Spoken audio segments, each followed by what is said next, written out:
Hi, I'm Dave. We are at Sweden Rock Festival and we talk to Doro. Yeah. How are you? Nice to see you. I'm very good, very good. Very good. How many times have you played Sweden Rock? I think 2 times and now it's the third time. The third time. Yeah, but I love playing Sweden, and ever since I came here for the first time in 1986, I was supporting Judas Priest in 86, and then ever since I think we have die-hard fans, and Yeah, well, of course, everybody loves you. Yeah. It's just that. It's just that. Yeah, Because I was going to ask you about your best festival memory ever. Oh, best festival.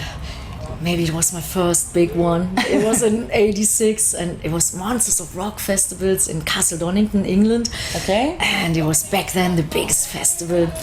And then, we were invited and I thought, oh, maybe it's a little festival. And then we got there and it was like 100,000 people.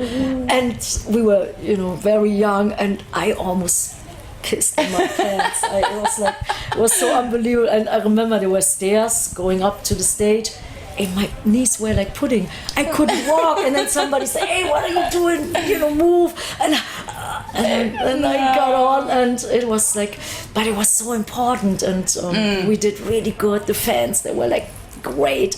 Yeah, and then we got actually the Judas Priest tour. All the record company, journalists, everybody said, "Okay, let's give that young band a chance." Cool. So it was probably one of the greatest moments, but I was so nervous. Oh God!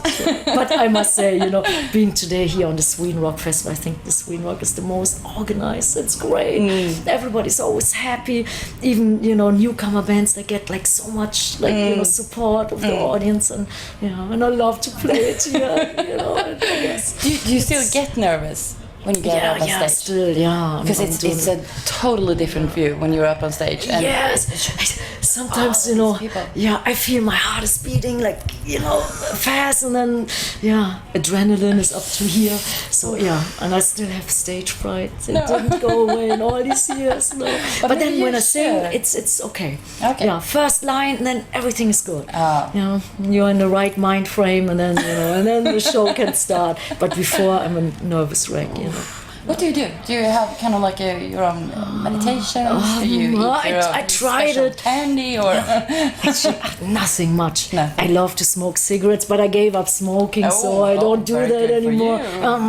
you. I was a happier person when I smoked, but it's not so good for the voice and the health. So I usually do interviews, and then the tour. Okay, it's time. And then what? No. So I don't even do my meditation anymore. Okay. Just like just being happy to see the fans, and then and I think sometimes I think some positive thoughts, like I think, okay, I go on stage and everybody's my friend. I just see my best friends, and then it's good. And not the little trick where you can imagine everyone naked, because that wouldn't really work when you're an artist, right? That's a good idea. I have to try. Kind of, if you keep if you're talking in front of an audience, you could actually picture that. But maybe you could do that tonight, and you can just laugh. Yeah, but that would be funny, since they're all like fans of all ages, from small to like 80 years old. Oh God. But terrible, actually. Yeah. But I tell you, to me, it doesn't matter where somebody's from, how old. It doesn't matter. The heart. That's the most important thing. The metal heart. Yeah, the metal heart. Of course. And you released Raise Your Fist. Yeah. It's almost a year ago. Yeah, it was in October, November, and it's going really well, and today we will play a couple of songs. Of course, the title track, "Raise Your Fist in the Air." That's always. Of course, you have to. Do you start your show with that? Actually, no, but we should. I think it's our new "All We Are." "All We Are" was always the anthem for us for many years, of course. "Raise Your Fist" is. Because you've been touring up there. Constant. Non-stop. Right? When the record came out in October we started all over Europe, and then we did 70,000 tons of metal in America, and then we did a long America tour, and then we did Russia.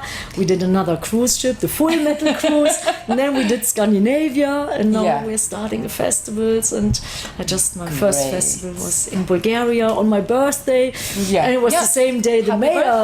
Happy birthday. Thank you so much. Thank you so much, guys. 25 again. Yes, 25 forever. Of course. And, but I don't care, I think, I want to do it for the rest of my life. Yes. So I hope when I'm 70, people still think, you rock, I hope. But and then I'm because your voice is still perfect. Oh yeah, I don't do much. Is that just natural? Yeah, it just pops out. And when I see the fans, I can sing 10 times louder, 10 times more powerful than when I would sit alone with an engineer in the studio. It's not the same, but when I see the people, You're just made of metal. Yeah. Made of metal. And I guess the love from the fans and the love towards the fans, that's what really gets me going. Yeah. Do you have something special that you wouldn't, you have to bring on tour that you wouldn't do it without? Anything? No, nothing. No, just like... It's just you. You can just... One could just fly you in and you would just be... I don't even need to eat much. I've been through a couple of... like we just did a movie. It's an independent movie. Okay. It's called Accessrock, the Path of the Warrior. It's part 2. And we filmed it, and it was so hardcore. And the guy who's doing the movie, he's great. But, he's like... He loves it on the edge. So, I said... Luke Gasser is his name. I said, Luke, please, I can't break legs and arms. I have to go on tour. He said, well, but it gotta look real. And it was really real blood, and it was like, never any sleep. Little food, but sometimes, I'm too nervous even to eat. So it was like really like boot camp again. That must also be kind of walking carefully across the street, because you can't injure yourself. Do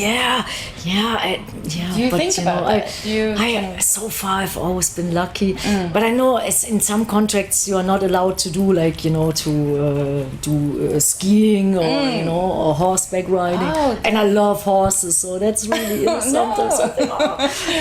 But I'm doing I'm doing Wing Tzu. That's a form of Kung Fu. And I always tell my trainer, hey, please, not before the festivals. I can deal with it, when I'm on tour, but festivals. So he's always taking it So you easy. could kick my ass. I guess...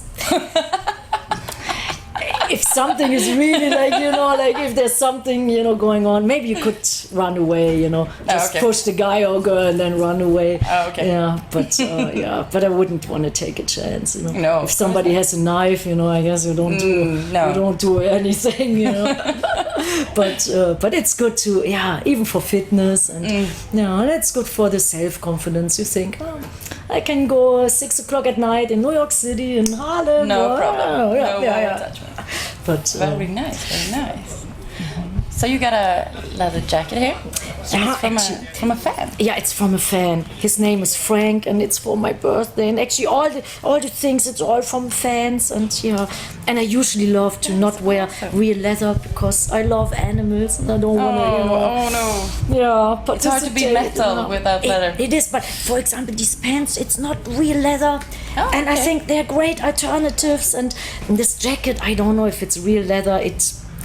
It looks like it, but it's not. So I think, and I actually checked into all this stuff, and man, even leather is like, some animals they get tortured for that. I have a nice jacket, and I don't want that. No. Yeah, but usually all my stage clothes, it's not real leather, and I love it. I mean, my old leather jackets I still wear, but But they're old. It's kind of hard to. And I take gifts, so I don't know if it's real or. But I try to.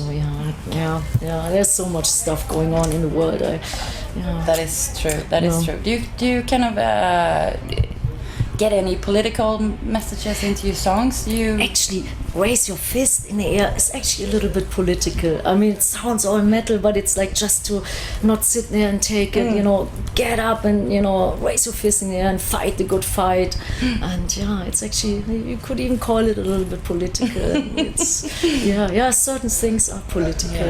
And always, for peace and freedom and, you know, from touring all over the world. When I was born, I could always do and say and sing whatever I want, but in some countries it's not possible. No, I know. And for women, it's sometimes very difficult. True.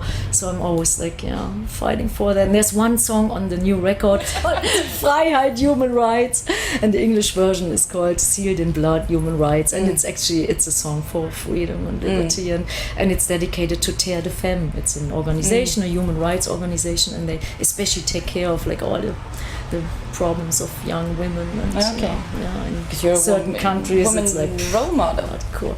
kind of. If you kind of I am for metal women all over. I just try to do, you know, do my the right best thing. Yes. Yeah, do the right thing, you're right. Hey Metalheads and Headbangers, this is Doro Pesch and you're watching Access Rock here on Sweden Rock. I wish you a great time and rock on. Metal.